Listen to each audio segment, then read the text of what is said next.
Hello, welcome to my review of the 2023 Coruscant Guard Gunship. It's been given the set number 75354. It comes in at 1,083 pieces and an MSRP of $139.99.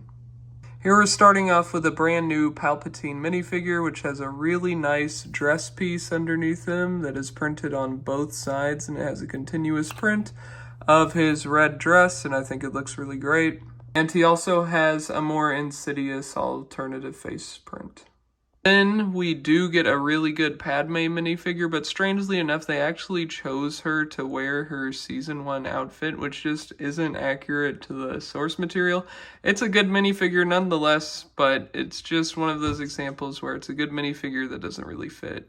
Here we do get Phase 2 Commander Fox, which has a lot of downfalls in my opinion. If you see here, the chest plate is actually pink because LEGO didn't want to use enough ink layers because they really wanted to cheap out. Like, look at the difference between this and that white. And then also the bottom part of this chest plate shouldn't be white, it should be red, it's just inaccurate. And then this line on the top should also be thicker, but if you're willing to ignore all of that, it's not too bad looking of a minifigure. And then we get two Coruscant Guard minifigures, which I actually really do like how they look despite the holes in the side of the helmets, which is really just the new norm for Phase 2 minifigures. But as you can see, I really did get a really terrible misprint here, and I even checked the box because I thought, oh, maybe they aren't supposed to both have those red markings in this element, but nope.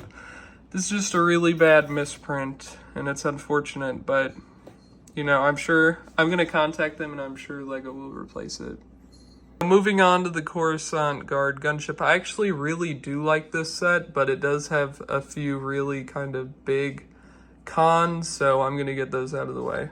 Obviously, the biggest inaccuracy being that we don't have the bubble turrets at all. We have these stupid stud shooters instead, which is really just, you know, unacceptable, but I do understand it being at a smaller scale than the other ones, but they could have tried to put something to represent it at least. Maybe it wouldn't fit a clone trooper in there, but I think that's better than nothing. And I do think this set is a bit overpriced. It's the smallest gunship we've ever got, and I really wish, even if it was more expensive, they would have kept it at about the same scale. Doors do not open up two ways, which is just obviously inaccurate. And then this part slides up, but they didn't put anything there, which is really just a waste of space. They could have put a weapon rack or something.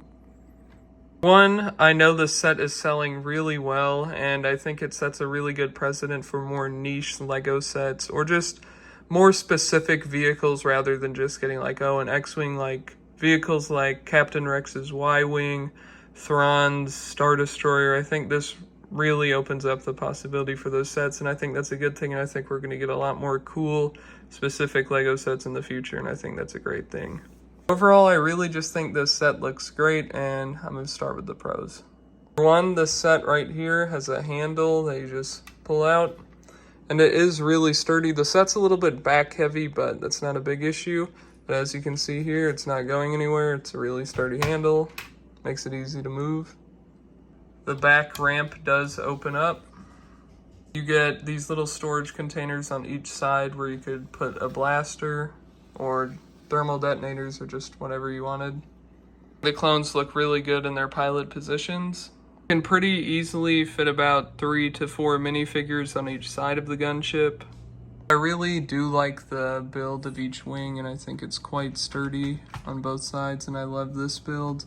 And then actually back here, this is how you open each door. You kind of push this over, and then you just slide it back to shut it, which is really cool and easy, and makes it very accessible.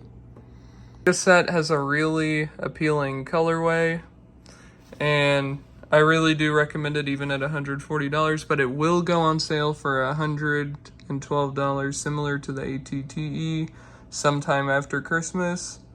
And it'll stay on that sale for a long time, I assume, just like the ATTE. But I really do recommend it. If you really want it now, pull the trigger.